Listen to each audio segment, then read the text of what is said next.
রাজনীতিবিদরা যদি এইরকম জাতির সাথে প্রতারণা করে তাহলে এ দেশের মানুষ যাবে কোথায়? আমাদের এত এত ত্যাগ, আমাদের আন্দোলন এবং প্রতিরোধ তখন কিছুই কার্যকর হয় নাই। যা এসে কার্যকর রূপ পেয়েছে 24-এ, এই 24-কে স্বীকার করতে এত হীনমন্যতা কেন? এই 24 না হলে আজকে আমি এইখানে বক্তৃতা দিতে পারতাম না। এই 24 না হলে আজকে বিরোধী দল হতে পারতাম না, বিরোধী দলের নেতা হতে পারতাম না, এমপি নির্বাচিত হতে পারতাম না, পার্লামেন্টের মুখ দেখতে পারতাম না, ঠিক অনুরূপ ভাবে তারেক সাহেব প্রধানমন্ত্রী হতে পারতেন না। আর যে সমস্ত মন্ত্রীরা আজে বাজে কথা বলে, কেউ তো সংসদের ভিতরেই বলে ফেলে, আর কেউ টক শোতে গিয়ে বলে, দায়িত্ব জ্ঞানহীন কথা বলে, দেশ বিরোধী কথা বলে। আমরা যখন সংসদে বিষয়গুলো তুলে আনি তখন বলা হয় এগুলা সংসদের বাইরের ব্যাপার। আবার আমাদেরকে যখন আঘাত করা হয় তখন শুধু সংসদের বাইরের ব্যাপার না, আধা শতাব্দী আগের বিষয়গুলো নিয়ে আসা হয়।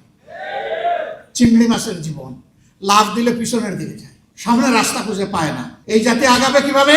আমরা সবসময় বলে আসি যে আসেন সামনেটা দেখি, এগিয়ে যায়। যে অঙ্গীকার নিয়ে 24 হয়েছে সেই অঙ্গীকার বাস্তবায়ন করি। বড় কিছু নয়। এই যুবকেরা চেয়েছিল একটা বৈষম্যহীন সমাজ, চেয়েছিল সকলের অধিকার নিশ্চিত হোক, তারা চেয়েছিল বাংলাদেশ থেকে দুর্নীতি দূর হোক, তারা চেয়েছিল চাঁদাবাজদের কবলে পড়ে জাতির যে জেরবার অবস্থা এখান থেকে জাতি মুক্তি পাক, তারা চেয়েছিল আদালতে গেলে মানুষ যেন ন্যায় বিচারটা পায়। আজকে অনেক বড় বড় কথা আমরা শুনছি বিভিন্ন দিক থেকে, কিন্তু কাজের বেলায় আমরা এটা খুঁজে পাই না। আপনারা নিশ্চয়ই সংসদ দেখেন, আমি বিশ্বাস করি এই কারণে দেখেন যে এই সংসদকে আপনার মজলুমের সংসদ মনে করেন। সেই মজলুম এমপিরা ওখানে গিয়ে জনগণের জন্য কি বলে এটা আপনারা আগ্রহ করে শুনতে চান, দেখতে চান, আপনারা মূল্যায়ন করবেন আপনাদের বিবেকের পর্দায়। এ গভীর বিশ্বাস আমাদের আছে।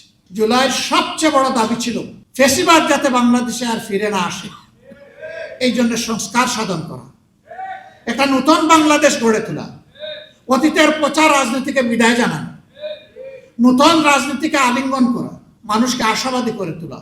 এই জন্যই হয়েছিল গণভোট। সেই গণভোটের ব্যাপারে বলা হয় এটা তো সংবিধানে নাই।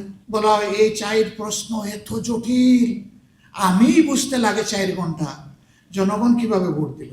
এই 4 প্রশ্ন তো 17 দিন আগে থেকে প্রচার করা হয়েছে, সকল মিডিয়া খুলাসা করা হয়েছে, গোপন রাখা হয়নি।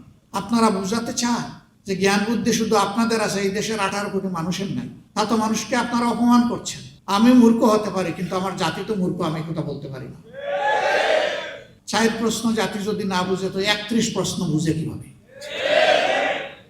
এগুলো সব বুঝামিল, ভাওতাবাজি।